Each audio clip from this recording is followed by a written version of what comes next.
आप देख रहे हैं अमेज नाउ। गंगा, यमुना, राप्ती और गोमती के तटवर्ती इलाकों से खबरें आप तक।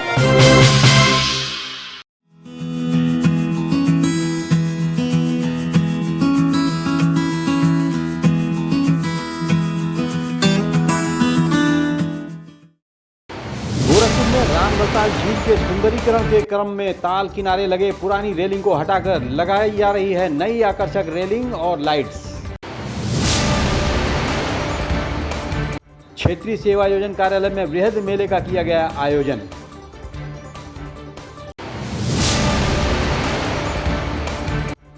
इमाम चौक मुतवल्ली एक्शन कमेटी द्वारा जिला अधिकारी कार्यालय पहुंच सिटी मजिस्ट्रेट को सौंपा ज्ञापन।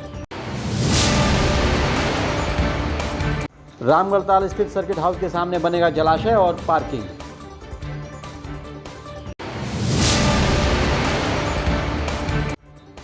मंद बुद्धि के नशेड़ी युवक ने अधेड़ को दांत से काटकर उतारा मौत के घाट। गोरखपुर जनपद के खजनी थाना क्षेत्र स्थित छज्जा मामले में मुख्य आरोपी सिपाही प्रमोद यादव अभी भी फरार, एक गिरफ्तार। राजघाट पुलिस ने 1000 लीटर कच्ची शराब के साथ 3 अभियुक्तों को किया गिरफ्तार। सोनिया गांधी को प्रवर्तन निदेशालय ईडी द्वारा किए जा रहे पूछताछ के विरोध में कांग्रेसियों ने किया सत्याग्रह। इनर व्हील क्लब होराइजन की नई टीम का शपथ ग्रहण समारोह हुआ संपन्न। बस्ती में कांवड़ियों पर हेलीकॉप्टर से पुष्प वर्षा।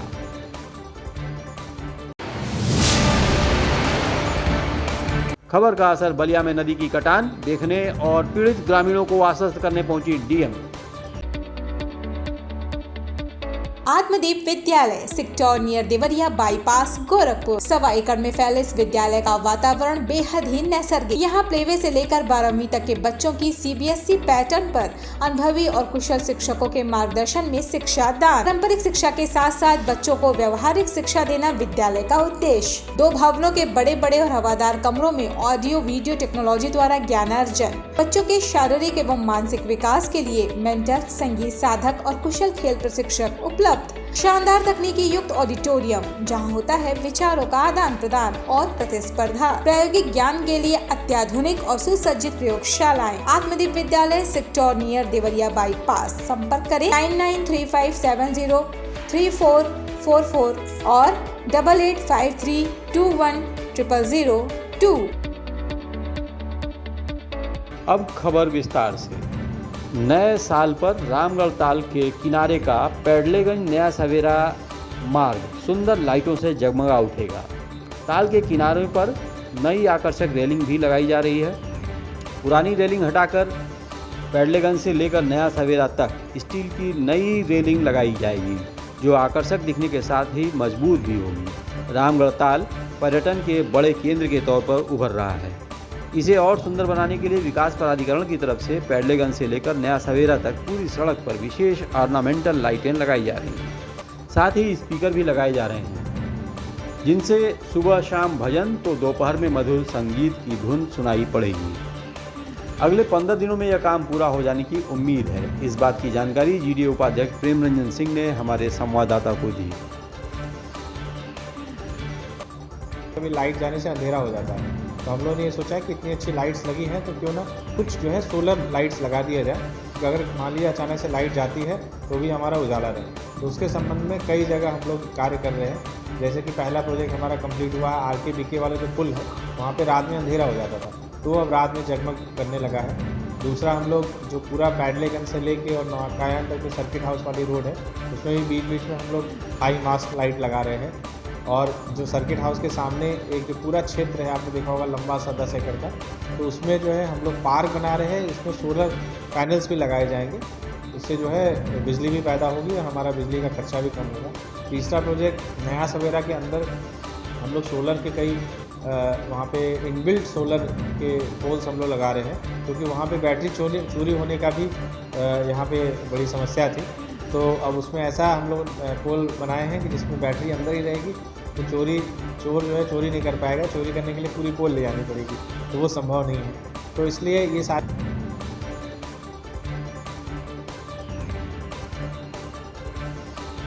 आने की संभावना थी, जिसमें महज 10 अभ्यर्थियों ने ही प्रतिभाग किया। इस बृहद मेले में 3 कंपनियों ने हिस्सा लिया, जिसमें 50% बेरोजगारों को रोजगार मिला। इस मेले के बाबत सहायक जिला रोजगार सहायता अधिकारी पवन कुमार पटेल ने विस्तृत जानकारी दी। तीसरी खबर, गोरखपुर इमाम चौक के मुतवल्लियों पार्टिसिपेट कर रही हैं। पहला कंपनी जो LIC है, दूसरा है रूपम ट्रांसपोर्टेशन और तीसरा जो है केयर हेल्थ इंश्योरेंस है।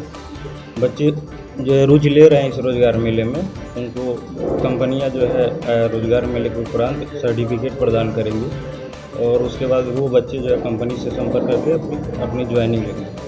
गोरखपुर इमाम चौक के मुतवल्लियों और अखाड़ा के उस्तादों का प्रतिनिधित्व करने वाली संस्था इमाम चौक एक्शन कमेटी की बैठक में 24 जुलाई को विभिन्न समस्याओं पर चर्चा हुई थी।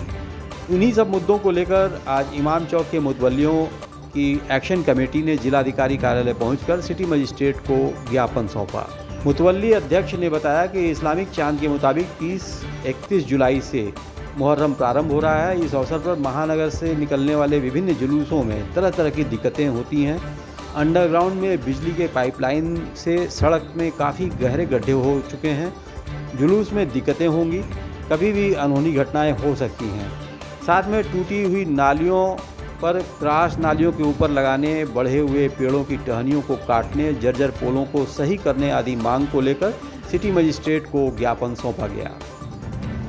के द्वारा जो समस्याएं जुलूस के संबंधित आई हुई हैं हर इमाम चौक से, उस संबंध में आज DM साहब को हम लोगों ने ज्ञापन दिया है। जैसे कि रोड है, नाला है और सीवर, वो रोड पर जो सीवर ढक्कन होता है या पेड़ की डालियाँ है या लटक तार है, पोल है, यही सब समस्याएं आई थी। उस समस्या को लेकर आज हम लोगों ने DM साहब को ज्ञापन दिया है कि समय रहते हुए और जुलूस से पहले संबंधित अधिकारी के द्वारा रोड और नाली का काम हो जाए। रामगढ़ ताल स्थित सर्किट हाउस के सामने खाली पड़ी करीब 7 एकड़ जमीन पर GDA जलाशय खुदवाकर इसके सुंदरीकरण कराएगा। प्राधिकरण सुंदरीकरण पर 4 करोड़ रुपए खर्च करेगा। इसे ऑर्नामेंटल लाइट से रोशन किया जाएगा। बगल में 5000 वर्ग फीट क्षेत्रफल पर पार्किंग बनेगी। इसके ऊपर सोलर पैनल लगाकर GDA करीब 20 से 25% बिजली का खर्च बचाएगा। गोरखपुर विकास प्राधिकरण स्वयं यह खर्च वहन करेगा। आपको बता दें कि सर्किट हाउस के सामने की जमीन पर नाव के आकार का पार्क विकसित करने की पहले योजना थी। अब इसमें संशोधन किया गया। यहाँ अब एक जलाशय खुदवाया जाएगा।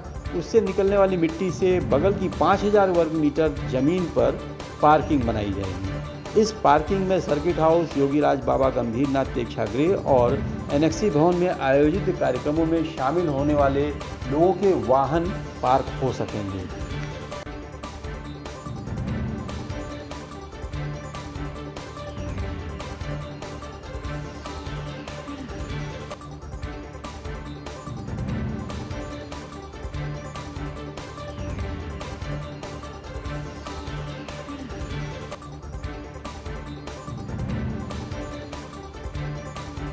से शुरू होती है, नौकायान तक जाती है। उसमें हम लोग बहुत ही आकर्षक रेलिंग लगा रहे हैं। रेलिंग लगाने का काम चल रहा है और साथ ही में उसमें ऑर्नामेंटल लाइट भी लगाई गई है। तो ये प्रोजेक्ट हमारा चल रहा है और जल्दी ही ये कंप्लीट हो जाएगा। उसमें सबसे खास बात यह है कि जो हमारे रामगढ़ ताल है, रामगढ़ ताल में जैसे शब्द में ही राम जी पहले से विराजमान है, तो पब्लिक की डिमांड थी, माननीय मुख्यमंत्री जी का निर्देश भी था। तो उसी के क्रम में हम लोगों ने जो ऑर्नामेंटल लाइट है उसमें आप देखेंगे कि राम जी की आकर्षक चित्रकारी बनी हुई है। जब वो लाइट जलेगा तो उसमें वो राम जी उसमें प्रत्यक्ष रूप से दिखेंगे। तो जो पब्लिक का ये अपेक्षा था कि रामगढ़ ताल में राम जी विराजमान हो जाए, तो वो उसमें स्थिति होके आ जाएगी। तो उम्मीद है कि प्रोजेक्ट हमारा जल्दी कंप्लीट हो जाएगा और लोग इसको आनंद उठाएंगे। खजनी थाना क्षेत्र के महुआ डाबर चौकी के समीप खोरठा गांव के रहने वाले एक मंदबुद्धि 30 वर्षीय नशेड़ी युवक ने गांव के ही भैंस चराने वाले एक 60 वर्षीय अधेड़ को दांत से काटकर पानी में डुबोकर मार डाला। घटना के तकरीबन 1 घंटे बाद तक वह नशेड़ी वहीं बैठा रहा। सूचना पर पहुंची पुलिस ने हत्यारे को कस्टडी में ले लिया है। मृतक का पंचनामा कर पुलिस ने पोस्टमार्टम के लिए शव को भेज दिया है। आपको बता दें, खजनी थाना क्षेत्र के खोरठा गांव निवासी 60 वर्षीय अधेड़ युवक मंगरू यादव गांव के बाहर गढ़ही के किनारे अपनी भैंस चरा रहा था। इसी बीच मंदबुद्धि नशेड़ी 30 वर्षीय युवक अनिल निषाद से उसकी किसी बात को लेकर कहासुनी हो गई और फिर बड़ी बेरहमी से इस युवक ने उस घटना को अंजाम दे डाला।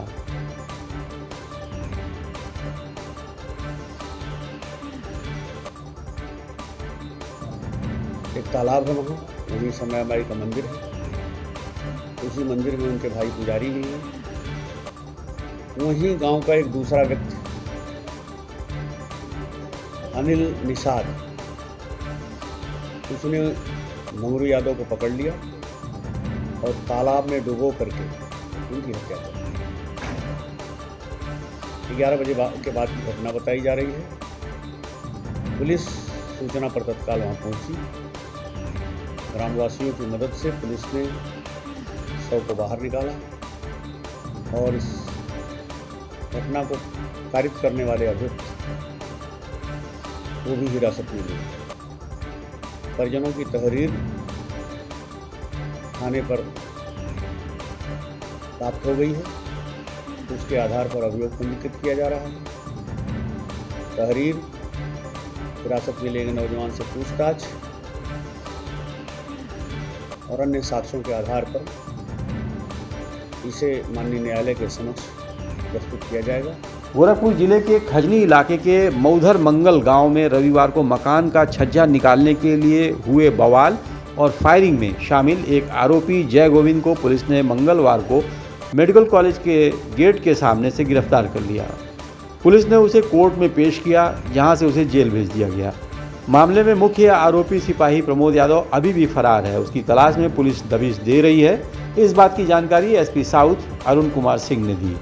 घटना इसमें आपको मालूम है कि 2 अभियुक्त पिछले 2 दिनों में जेल जा चुके हैं। आज एक तीसरे अभियुक्त की गिरफ्तारी हो गई है, जिसे माननीय न्यायालय के समक्ष प्रस्तुत किया जा रहा है।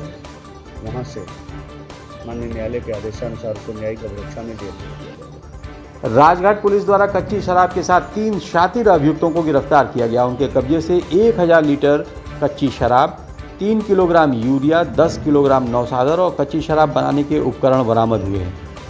पकड़े गए अभियुक्त रामू पुत्र दशरथ, सिकंदर पुत्र स्वर्गीय कमलाकांत और झीनक उर्फ चिकन पुत्र स्वर्गीय मुराली निवासी थाना क्षेत्र गीडा को अमरूद बाग चक्राउल से अल सुबह करीब 5:30 बजे गिरफ्तार कर अभियुक्तों को न्यायिक रिमांड हेतु न्यायालय भेज दिया गया।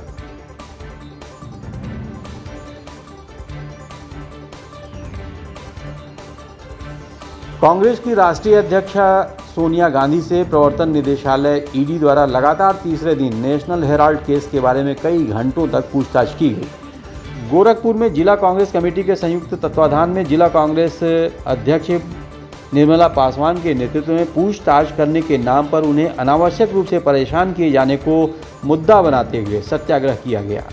कांग्रेसियों का कहना है कि जब किसी केस में दाखिल भारतीय कांग्रेस कमेटी के पूर्व राष्ट्रीय अध्यक्ष सांसद राहुल गांधी ने ईडी के सभी सवालों का जवाब बारीकी से दे दिया है, ऐसे में हमारे नेता को केंद्र सरकार के इशारे पर परेशान किया जाना निंदनीय है, जिसकी घोर निंदा की जानी चाहिए। आदरणीय सोनिया गांधी जी को ईडी का झूठा संबंध दे करके पेश किया जा रहा है। और यही नहीं, ये भाजपा सरकार अंधी और गूंगी बहरी हो गई है। यहाँ तक कि अंग्रेजों से भी बदतर इनका रवैया है। आपको मालूम है कि ईडी का झूठ का संबंध दे करके कई घंटों आदरणीय सोनिया गांधी जी को बुलाया जा रहा है, कई मानसिक तरह का टॉर्चर किया जा रहा है और ये जनता का ध्यान गुमराह करना चाहते हैं। इस तरह इसको ईडी का संबंध दिखा करके ये महंगाई के मुद्दे पे नहीं बोलते हैं, बेरोजगारी के मुद्दे पे नहीं बोलते हैं, डैन जैसी महंगाई बढ़ती जा रही है उस मुद्दे पे नहीं कह रहे हैं। और इस सरकार जैसे 70 साल में कोई सरकार नहीं होगी जो बच्चों के देवालय पर कर लगाया हो, GST लगाया हो। हम लोग मांग करते हैं कि ईडी का ढकोसला ये बंद करे, नहीं तो इससे भी उग्र आंदोलन कांग्रेस के कार्यकर्ता करेंगे, जिसकी जिम्मेदारी शासन और प्रशासन की होगी। Inner wheel club horizon Gorakhpur का पद ग्रहण समारोह एक स्थानीय होटल में बीती शाम संपन्न हुआ। मौके पर निवर्तमान अध्यक्ष अल्पना जैन ने 2022-23 की अध्यक्ष सविता टिकरेवाल को पिन पहनाकर शपथ दिलाई। कार्यक्रम की शुरुआत नन्ही बालिका द्वारा गणेश वंदना करके की गई। कार्यक्रम की मुख्य अतिथि स्मिता मोदी और मधु कमानी मौके पर उपस्थित रहीं। नवनिर्वाचित अध्यक्ष सविता ने बताया कि उड़ान वोकेशनल सेंटर की बालिका की शिक्षा की जिम्मेदारी लेते हुए साल भर का शुल्क जमा भी किया गया है। साथ ही एक गरीब महिला रेणु देवी जो महाराजगंज की रहने वाली हैं, कैंसर से पीड़ित हैं, उनके इलाज की जिम्मेदारी भी ली गई है। इस शपथ ग्रहण समारोह में इनर व्हील क्लब की सभी पदाधिकारी उपस्थित रहीं। नियुक्त हुई है। आगे हम लोगों का इसमें हम लोगों को वी केयर के प्रति प्रोजेक्ट मिले हैं, जिसमें हम लोग का इन्वॉल्वमेंट आता है, कैंसर आता है, एजुकेशन आता है और स्लम एरियाज़ में नीडी बच्चों के लिए कुछ स्कूल में प्रोजेक्ट करने के लिए आते हैं और भी काफ़ी प्रोजेक्ट्स हम लोगों के ऊपर डिस्ट्रिक्ट से भी आते हैं, जिसके ऊपर हम लोग को वर्क करना रहता है। और हमारे क्लब के भी ऐसे कई हम लोगों ने ऐसे वर्क सोच रखे हैं जो आगे करना है, जिसको हम लोग स्लम एरिया में जाकर के नीडी बच्चों के संग, नीडी वुमेंस के संग करेंगे और मेन फोकस कैंसर के ऊपर और एजुकेशन के ऊपर है और इन्वॉल्वमेंट को भी लेके हम लोगों को चलना है आगे के लिए। एजुकेशन इन्वॉल्वमेंट सभी को लेकर के हम लोग को आगे के लिए चलना है। बस्ती जनपद में भदेश्वरनाथ शिव मंदिर के आसपास कांवड़ भक्तों पर आईजी, डीएम, एसपी ने हेलीकॉप्टर से फूलों की वर्षा की।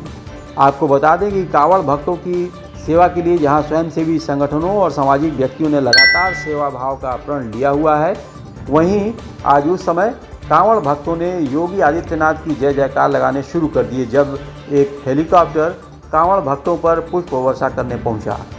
हेलीकॉप्टर को देख भोलेनाथ और योगी आदित्यनाथ की जय जयकार से पूरा भदेश्वरनाथ शिव मंदिर परिसर गुंजायमान रहा। एक तरफ जहां लोग भोलेनाथ के प्रति अपनी आस्था को मजबूत बना रहे थे, वहीं योगी आदित्यनाथ की जय जयकार करके उनके प्रति धन्यवाद ज्ञापित कर रहे थे। इन तस्वीरों में आप देख सकते हैं कि भदेश्वरनाथ शिव मंदिर के आसपास कांवड़ भक्तों पर हेलीकॉप्टर द्वारा पुष्पों की वर्षा की जा रही है, जिसमें पुलिस अधीक्षक भी हेलीकॉप्टर पर बैठे हुए दिख रहे हैं।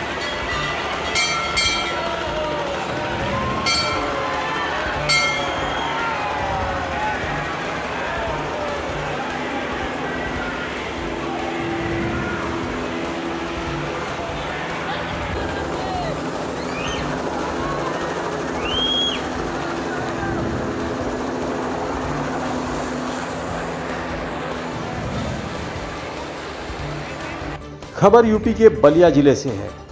बलिया जनपद के बैरिया तहसील के गोपाल नगर टांडी में घाघरा नदी में कटान होने के बाद जिलाधिकारी सौम्या अग्रवाल ने नदियों का निरीक्षण करना शुरू किया। निरीक्षण के दौरान नदी के किनारे बसे लोगों से भी वो मिली और लोगों को बताया कि बाढ़ शरणालय खुले हुए हैं, जिसको वहाँ जाना है वो जा सकता है, यहाँ के खतरे से दूर हो जाएं सभी लोग। उन्होंने कहा कि यहाँ पर बसे रहना कोई औचित्य नहीं है, सभी लोगों को बचाने का प्रयास किया जा रहा है। देखते रहिए अमेज नाउ।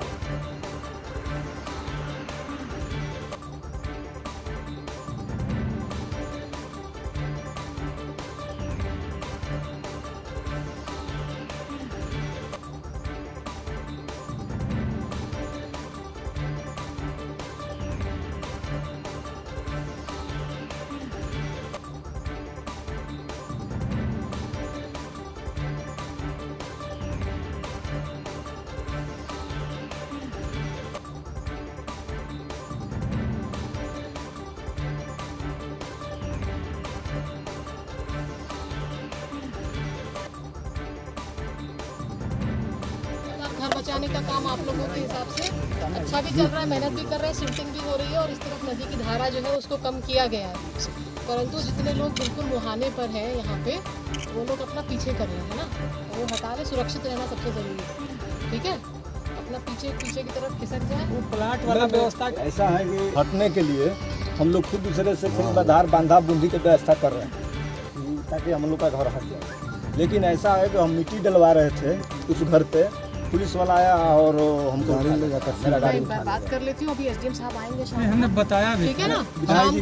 शाम को एसडीएम साहब आएंगे, आके एक एक का नाम नोट करके देखते हैं हम लोग, ठीक है। तब तक आप लोग यहाँ से देखें। ये यहाँ पे कुछ घर बसे हुए हैं, उनके बहुत निकट रह रही है, तो उसी का निरीक्षण करने आए थे और यहाँ पे जो फ्लड प्रोटेक्शन के कार्य हैं वो कैसे चल रहे हैं उसको देखने। मैम, यहाँ पे कुछ लोग अपने घरों को छोड़कर जा रहे हैं, क्या उनके रहने की कोई व्यवस्था की गई है?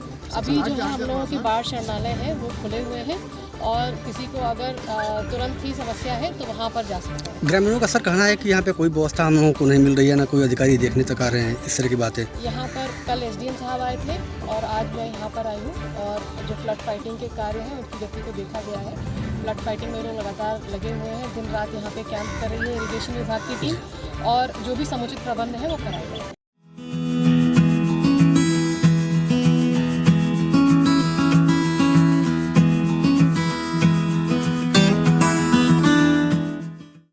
Ashmita hospital multi speciality centre, Gita Vatika road, Gorakhpur. प्रसूति स्त्री इनफर्टिलिटी रोग विभाग, नवजात शिशु बाल रोग विभाग, हड्डी एवं जोड़ रोग विभाग, जनरल एवं लैप्रोस्कोपी सर्जरी विभाग, गंभीर एवं अति गंभीर रोगी विभाग, विशेषज्ञ चिकित्सक द्वारा इमरजेंसी सेवा 24 घंटे उपलब्ध। कम खर्च में बेहतर इलाज ही हमारी पहचान है। अपॉइंटमेंट हेतु संपर्क करें 9838463555। आधुनिक सुविधाओं से सुसज्जित OT, emergency, ICU ward, NICU ward, general और प्राइवेट वार्ड उपलब्ध। हमारा पता है अश्मिता हॉस्पिटल, पादरी बाजार चौक से 500 मीटर पश्चिम, Gita Vatika road, Gorakhpur. Vani mobile, Baldev plaza, Golghar, Gorakhpur. IPhone, OnePlus, Samsung, Vivo, Oppo, Realme, MI, Lava, Tecno Moto ये सभी प्रोडक्ट उपलब्ध हैं। हमारे यहाँ सभी प्रकार की उत्कृष्ट आधुनिक और लेटेस्ट मोबाइल उपलब्ध। बलदेव प्लाजा, गोलघर, राजेंद्र नगर, गोरखनाथ और हाटा, कुशीनगर जनपद में भी वाणी मोबाइल की सभी सेवाएं उपलब्ध। Mobile number 918687419008। Chhapadia diabetes and thyroid centre, Chhapadia hospital, Betiahata, Gorakhpur. Doctor Ankit Chhapadia, diabetologist, fellowship in diabetes from Royal College of Physicians, London and thyroid specialist द्वारा थायराइड के सभी तरह के इलाज और जांच उपलब्ध। डायबिटीज और उसके कॉम्प्लिकेशंस की जांच, इलाज की सुविधाएं उपलब्ध। न्यूरोपैथी की जांच, retinopathy, HbA1c, lipid profile, thyroid function test, hormone related सभी जांचें होती हैं। डाइटिशियंस और वेट मैनेजमेंट की सुविधा उपलब्ध। संपर्क करें Chhapadia diabetes and thyroid centre, Chhapadia hospital, Betiahata, Gorakhpur. Mobile number 8409967738 और 0551796013